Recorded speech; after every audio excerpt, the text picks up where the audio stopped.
जाणीव नेणीव भगवंती नाही, उच्चारणी पाही मोक्ष सदा.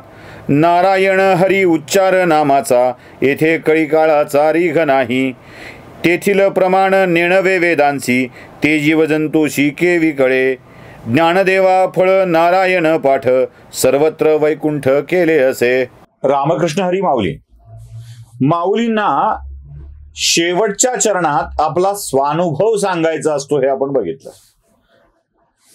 शेवटच्या पाहिलेल्या 4 अभंगांच्या शेवटच्या चरणांना सुद्धा आपण अभ्यासलं.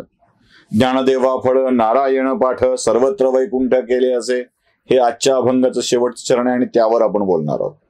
त्याच्या आधीचे ज्ञानदेवा ध्यानी रामकृष्ण मनी, वैकुंठ भुवनी घर केले, वैकुंठ भुवनी घर. आताच्या अभंगात सर्वत्र वैकुंठ.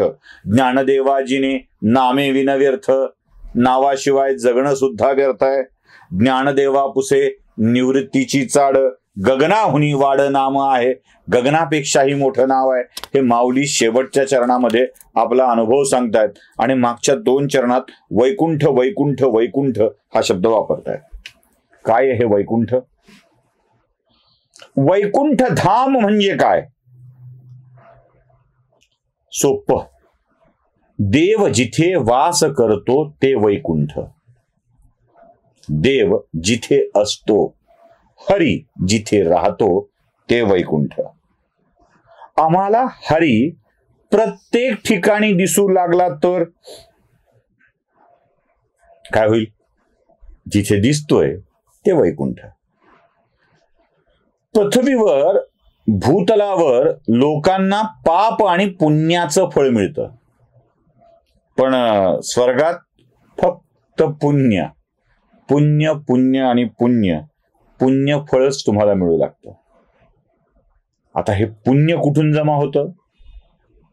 गगनाहुनी वाड नाम तुझे, आलं पुण्य.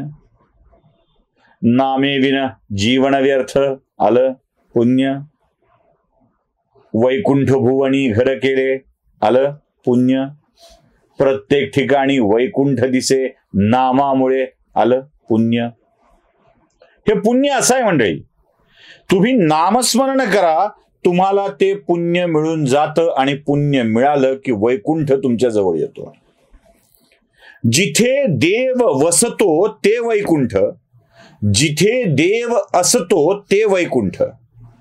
वसतो आणि असतो सुद्धा त्याला वैकुंठ म्हणावं. जिथे देवाचं वास्तव्य आहे ते वैकुंठ आहे. वैकुंठात भगवंत सर्वत्र व्यापलेला असतो. मग जिथे भगवंत सर्वत्र व्यापलेला आहे तिथे काय होईल? माऊलींनी सांगितलंय, वैकुंठ हरी दिसे जनी वनी आत्मतत्वी. हरी दिसे जनी वनी आत्मतत्वी. हरिपाठाच्या अभंगातला शब्द आहे. जनात आहे, वनात आहे, आत्मतत्वात आहे. मग तो जिथे राहतो आहे त्याचं झालं की नाही वैकुंठ? पटतंय? माऊलींच्या आजच्या अभंगाच्या शेवटच्या चरणामध्ये माऊली काय म्हणतायत ते? ज्ञानदेवा फळ नारायण पाठ, सर्वत्र वैकुंठ केले असे. याच्या आधीच्या एका अभंगात माऊली म्हणतायत जनी वनी दिसे काय? आत्मतत्वी. जनी वनी आत्मतत्वी हरी दिसे. हरी दिसे जनी वनी आत्मतत्वी. कसंही म्हणावं, काय फरक पडतो? तो जनात दिसत असेल, वनात दिसत असेल, आत्मतत्वात दिसत असेल तर मग हरीचं निवासस्थान सगळीकडेच झालं की. एखाद्याच्या घरावर पाटी असते बघा, अमुक अमुक येथे राहतात, येथे राहत होते. पुण्यात गेलं की अशा पाट्या दिसतात. हे साहित्यिक, हे कलाकार येथे राहत होते. पुणे महानगरपालिका. ते त्यांचं घर आहे ना, त्या कलाकाराचं घर आहे, ते तिथे राहत होते. मग या खोलीत राहत होते, त्या खोलीत राहत होते. राष्ट्रपती भवन आहे, पंतप्रधानांचं निवासस्थान आहे, वर्षा मुख्यमंत्र्यांचं निवासस्थान आहे. मग वर्षाची प्रत्येक खोली मुख्यमंत्र्यांचं निवासस्थान. वर्षाच 7 लोककल्याण मार्गावर पंतप्रधानांचं निवासस्थान आहे, त्यातली प्रत्येक खोली पंतप्रधानांचं निवासस्थान.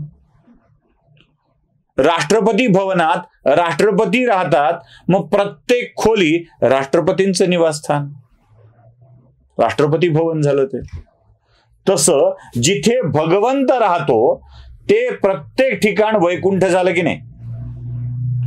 आणि जर माऊलींना जनी वनी आणि आत्मतत्वी ईश्वर दिसत असेल तर जन वन आणि आत्मतत्व काय होईल?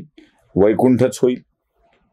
एकदा भगवंताला सर्व ठिकाणी पाहण्याची दृष्टी आली, एकदा भगवंताला सर्व ठिकाणी अनुभवण्याची वृत्ती आली की तो सगळीकडे दिसू लागतो आणि त्यातून होणारा आनंद अवर्णनीय असतो, अत्यंत अवर्णनीय असा अनुभव असतो. स्वामी रामदासांना, समर्थ रामदासांना रामाचं दर्शन झालं, काय अवर्णनीय आनंद झाला असेल. कल्याण करी राम राया, राम राया कल्याण करी राम राया, एकच मागणं होतं बस, बाकी काय नाही. देवा तू दिसलायस ना, कल्याण झालं रे, झालंय, संपलं सगळं, आता या जगाचं जनहित विवरी. स्वामी विवेकानंदांना काली मातेचं दर्शन झालं रामकृष्ण परमहंसाच्या माध्यमातून, काय अवर्णनीय आनंद झाला असेल. राम आएंगे या विश्वासावर बसलेल्या शबरीला प्रभू रामचंद्राचं दर्शन झालं, काय अवर्णनीय आनंद झाला असेल. क्रूरकर्मा कंसासाठी सुगंधी लेपण घेऊन जाणाऱ्या कुब्जेला भगवंताच्या दर्शनाने सौंदर्य प्राप्त झालं, काय आनंद झाला असेल. वक्रता गेली शरीराची, बघा कुब्जेची वक्रता जाते, अहिल्याचं शिलाहून पडणं जातं, जडत्व निघून जातं, शबरीच्या आयुष्यातला प्रतीक्षा करण्याचा कालावधी संपतो. विवेकानंदांना ज्ञान, विवेक, वैराग्य मिळून जातं, काय आनंद आहे. म्हणून रामदासांनी फार छान सांगून ठेवलंय, श्रीराम आनंद घन, श्रीराम आनंद घन पाहता निवती लोचन, श्रीराम आनंद घन पाहता निवती लोचन, सुखाचे अमिन संतर्पण क्षणोक्षणी होत असे. जगाचे जे जीवन, सर्व सौख्याचे निधान, सर्व जीवाचे उगमस्थान, तो हा राम पाहिला. सर्व जीवाचे उगमस्थान तो हा राम पाहिला. राम पाहिल्याचा आनंद काय विलक्षण असतो ना. मग माऊलींना जो जनी वनी आणि आत्मतत्वी हरी दिसतो आहे, त्या हरीचा आनंद काय असेल. त्या हरीच्या दिसण्याने भूलोकीचे वैकुंठ होऊन जाते, हा माऊलींचा अनुभव आहे. माऊली प्रूव्हन फॅक्ट सांगतात, सत्य असं सांगतात की जे आपल्याकडे मान्य झालंय, त्यांनी अनुभवलंय. म्हणजे ते काय असतं आपल्याकडे एक शिक्का मारतात बघा, म्हणजे ओके टेस्टेड आहे. ते माऊलींनी अनुभव घेतलाय आणि मग सांगितलंय की हे असं आहे.